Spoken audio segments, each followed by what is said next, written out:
Hello everyone. क्या आप जानते हैं प्रीपोजिशन क्या होता है? क्या आप जानते हैं यह ग्रामर के किस पार्ट का हिस्सा है? मैं बताऊंगा। प्रीपोजिशन ग्रामर के पार्ट्स ऑफ स्पीच का हिस्सा है। आप कह सकते हैं प्रीपोजिशन एक पार्ट्स ऑफ स्पीच है, लेकिन आप जानते हैं कि प्रीपोजिशन का मतलब क्या है? देखो, प्रीपोजिशन ना दो वर्ड से मिलकर बना है। एक है प्री और दूसरा है पोजिशन। प्री का मतलब होता है पहले और पोजिशन का मतलब होता है स्थिति, जगह या स्थान। अर्थात कि प्रीपोजिशन एक ऐसा पार्ट्स ऑफ स्पीच होगा जो किसी की जगह के बारे में बात करेगा, किसी की पहले आएगा, अपना स्थान शो करेगा। यानी कि किसी नाउन या प्रोनाउन के पहले आकर के उसका रिलेशन किसी दूसरे नाउन या प्रोनाउन के साथ शो करेगा। हाँ, रिलेशन।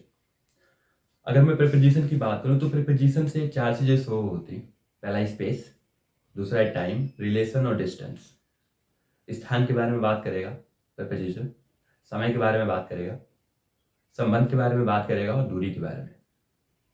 अब आप कह रहे होंगे मुझे समझ में नहीं आ रहा, तो सारी चीजें आपको समझ में आएंगी अगर आप एग्जाम्पल देखेंगे तो। ठीक है, तो चलिए प्रीपोजिशन के कुछ एग्जाम्पल्स देखते हैं। आपको भी डाउट क्लियर हो जाएगा इन सारी चीजों को लेकर के कि कैसे ये टाइम, प्लेस, डिस्टेंस और रिलेशन के बारे में बात करता है। वीडियो शुरू करते हैं। चलिए, तो सबसे पहले मैं बात कर लेता हूँ इन और एट की। इन का प्रयोग देशों और बड़े नगरों के लिए होता है, जबकि एट का प्रयोग ज़्यादातर छोटे शहरों और गांव के लिए होता है। एग्जाम्पल देखते हैं। Ram is in Europe, I live in Delhi. अब यहाँ पे इन जो यूज हुआ है यूरोप से पहले हुआ, तो यूरोप क्या एक बहुत बड़ा कॉन्टिनेंट है जिसमें बहुत सारे शहर हैं, सॉरी, जिसमें बहुत सारे देश होते हैं। और दिल्ली से पहले इनका यूज हुआ, तो दिल्ली क्या एक महानगर है, शहर है, बहुत बड़ा शहर है। ठीक है, अगला एग्जाम्पल देखते हैं। ही लिव्स एट खेर इन अलीगढ़। वह अलीगढ़ में खेर में रहता है। तो अब यहाँ पे अलीगढ़ क्या हो गया, एक जिला है, और खेर उस जिले का एक छोटा सा जगह है। तो खेर के लिए यूज हुआ यहाँ पे एट।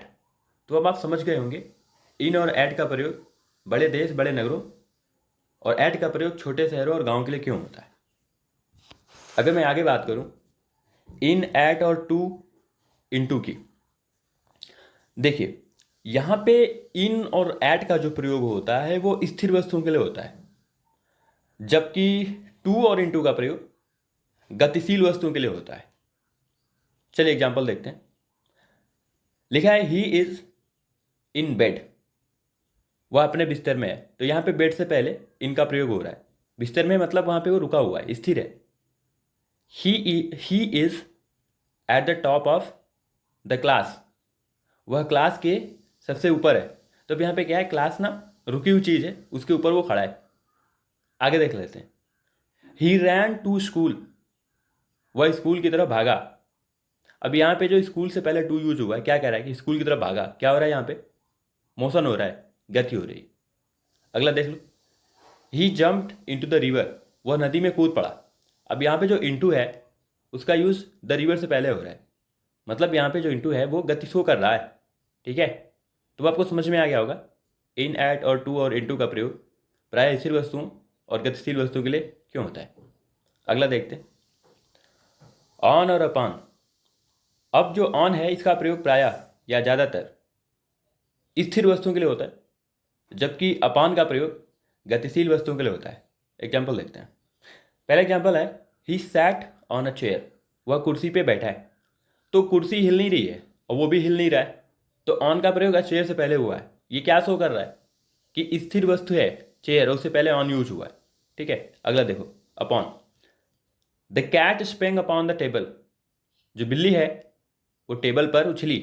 तो अब क्या हो रहा है, मतलब जो बिल्ली है वो उछल रही है, गति कर रही है या मोशन कर रही है, मतलब उछल के वो टेबल पे जा रही है। तो अब यहाँ पे द टेबल से पहले अपॉन का यूज हुआ है। तो अपॉन का मतलब भी होता है पर, और ऑन का मतलब भी होता है पर। इन दोनों का मतलब पर है, बट दोनों का जो फंक्शन है वो अलग अलग है। आगे बात करते हैं टिल और टू। इन दोनों का मतलब जो होता है वो तक होता है। टिल का प्रयोग समय बताने के लिए होता है, जबकि टू का प्रयोग स्थान बताने के लिए होता है। एग्जाम्पल देखिए। सी स्लेप्ट टिल 7 AM, वह 7 बजे तक सोई। तो अब यहाँ पे 7 AM लिखा है, 7 बजे तक। तो 7 AM से क्या पता चला, टाइम पता चल रहा है। ठीक है। अगला एग्जाम्पल है, he walked to the end of the street, वह गली के अंत तक चला। तो अब यहां पे टू का प्रयोग the end of the street हो रहा है, तो अब यहां पे जो टू है वो क्या शो कर रहा है, कहां तक, गली के एंड तक। तो वहां पे आपको स्थान पता चल रहा है कि नहीं, जगह के बारे में शो कर रहा है कि नहीं यहां पे। आई थिंक क्लियर हो गया होगा। अगला देखते हैं। अगला लिखा विद और बाई, इन दोनों का मतलब से होता है, बट इन दोनों का जो फंक्शन है ना वो अलग अलग है। विद का प्रयोग कैसे, किसके लिए होता है, साधन के लिए होता है, मतलब कि जिससे काम करवाया जाए। और जबकि बाई का जो प्रयोग होता है वो एजेंट के लिए होता है, कि जिसके द्वारा काम करवाया जा रहा है। एग्जाम्पल देखिए, the robber killed him with an axe, लुटेरे ने उसे एक कुल्हाड़ी से मारा। तो अब यहां पे एन एक्स से पहले विद यूज हो रहा है। विद मतलब क्या, से, और एक्स क्या, एक साधन है, मतलब कुल्हाड़ी से काम करवाया जा रहा है, इसलिए यहां पे से की अंग्रेजी के लिए विद यूज हुआ है। अगला एग्जाम्पल देख लो, he was killed by a madman, वह एक पागल आदमी के द्वारा मार दिया गया, या उसे पागल आदमी के द्वारा मारा गया। तो अब यहां पे जो बाई है इसका मतलब से या द्वारा है, अब इसका यूज हो रहा है अ मैडमैन से पहले, ठीक है। तो अब यहां पे जो मैडमैन है उसके साथ नहीं मतलब मार रहा है, मतलब यहां पे क्या है, एजेंट है, वो काम कर रहा है, किसी को मारने का काम कर रहा है, ठीक है। मतलब कि he was killed by a madman, उसे एक पागल आदमी के द्वारा मार दिया गया, ठीक। आई होप आप समझ गए होंगे। अगला देखते हैं। देखिए इन और विद इन, इनका प्रयोग उस समय होता है जब कोई कार्य निश्चित समय के अंत में हो और इस शब्द के बाद कोई समय सूचक नाउन प्रयुक्त हो। और जबकि विद इन का प्रयोग तब होता है जब काम टाइम से पहले ही हो जाए, ठीक है। मतलब कि इन और विद इन दोनों का मतलब में है, बट इनके जो प्रयोग करने का तरीका है वो अलग है। एग्जाम्पल अभी देखिएगा आपको समझ में आ जाएगा। लिखा है he will return in an hour, वह 1 घंटे में वापस आ जाएगा। मतलब यहां पे कि जो 60 मिनट का 1 घंटा बनता है वो पूरा टाइम यूज करेगा, 1 घंटा लेगा तब वहां पे पहुंचेगा वो, 1 घंटे में, मतलब पूरा 1 घंटे का टाइम लगने वाला है यहां पे, ठीक है। अगला देख लो विद इन का, he will return with in an hour, वह 1 घंटे में वापस आएगा। मतलब यहां पे क्या है, 1 मिनट से लेकर 60 मिनट तक का जो वक्त है, जरूरी नहीं कि वो 60 मिनट पूरा करने के बाद ही आएगा, नहीं, वो 55 मिनट पे भी आ सकता है, 50 मिनट में भी आ सकता है, 67-68वें मिनट पर भी आ सकता है, सॉरी 58 और 57वें मिनट पे भी आ सकता है। कहने का मतलब क्या है कि वो 1 घंटे के अंदर ही आ जाएगा, पूरा टाइम नहीं लेगा वो, ठीक है। अब आप समझ गए होंगे। अगले की बात करते हैं। अगला लिखा है यहां पे बिटवीन और अमंग, ठीक है। अब इन दोनों का जो मतलब होता है वो होता है बीच में, बट फर्क है।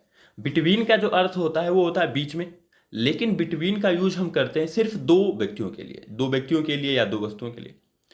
जबकि एमंग का भी अर्थ मध्य या बीच में है, लेकिन एमंग का प्रयोग 2 से अधिक व्यक्तियों या वस्तुओं के लिए होता है, ठीक है। एग्जाम्पल देखिए, divide these mangoes between Rama and Gopal, अब इन आमों को राम और गोपाल के बीच में बांट दो। तो यहां पे देख रहे हो आप, राम और गोपाल 2 ही लोग हैं ना, 2 से ज्यादा तो है नहीं, इसलिए इन दोनों के लिए किसका यूज हो रहा है, बिटवीन का। अगला देखो, अगला लिखा है divide these mangoes among Ram Gopal and Mohan. अब यहां पे राम गोपाल एंड मोहन से पहले अमंग यूज हो रहा है, इसका मतलब भी बीच में। लेकिन आप यहां पे क्या देख पा रहे हो, यहां पे 3 लड़के हैं, उन तीनों के बीच में आम बांटा जा रहा है, ठीक है। तो इसलिए यहां पे अमंग का यूज हुआ है। एक चीज और आप जान लीजिए, लेकिन अगर बहुत व्यक्तियों के बारे में बात कर रहे हैं, मतलब 3 से भी ज्यादा, मतलब 1000 2000 लाख में अगर बात हो, तो वहां पे अमंगस्ट का प्रयोग करते हैं। एग्जाम्पल देख लीजिए, the fruits were divided amongst 20 boys, जो फल थे वो 20 लड़कों में बांट दिए गए। तो अब यहाँ पे 3 से ज्यादा की संख्या है, इसलिए यहाँ पे अमंगस्ट यूज किया गया है। आई होप आप समझ गए होंगे। अगला देखते हैं। अगला है बिसाइड और बिसाइड्स। बिसाइड का जो अर्थ होता है बाय द साइड, अर्थात निकट में या पास में या बगल में। जबकि बिसाइड्स का अर्थ होता है इन एडिशन टू, अर्थात इसके अलावा या इसके अतिरिक्त। अब भी समझ में आएगा अगर आप एग्जाम्पल देखेंगे। तो देखिए, लिखा है come and sit beside me, आओ और मेरे पास में बैठो, मतलब मेरे बगल में बैठ जाओ, बिल्कुल मेरे बगल में, दाएं भी बैठ सकते हो बाएं भी बैठ सकते हो, ठीक है। तो ये है यहाँ पे बिसाइड का मतलब। अगला है besides a car he has a scooter, scooter के अलावा उसके पास एक कार भी है। तो अब यहां पे बिसाइड्स का मतलब के अलावा हो गया या के अतिरिक्त हो गया।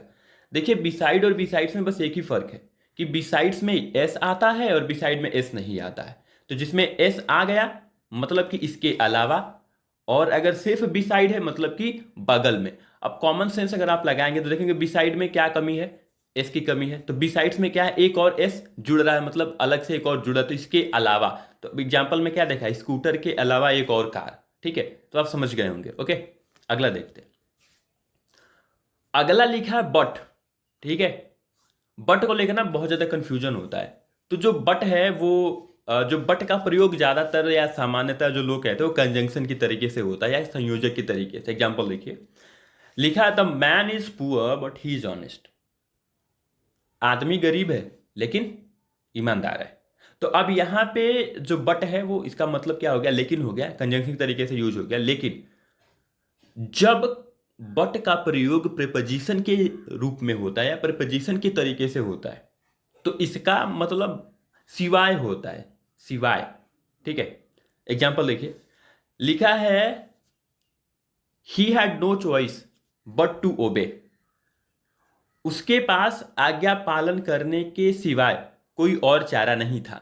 तो अब यहां पे जो बट है वो किसके लिए यूज हो रहा है, सिवाय के लिए। एक और देख लो, none but the brave deserve the fair. बहादुरों के अलावा कोई और अच्छाई डिजर्व नहीं करता। तो देखा आपने, बट के दो मीनिंग्स होते हैं। अगर कंजंक्शन के तरीके से यूज हो रहा है तो लेकिन, और अगर प्रीपोजिशन के तरीके से यूज हो रहा है तो सिवाय।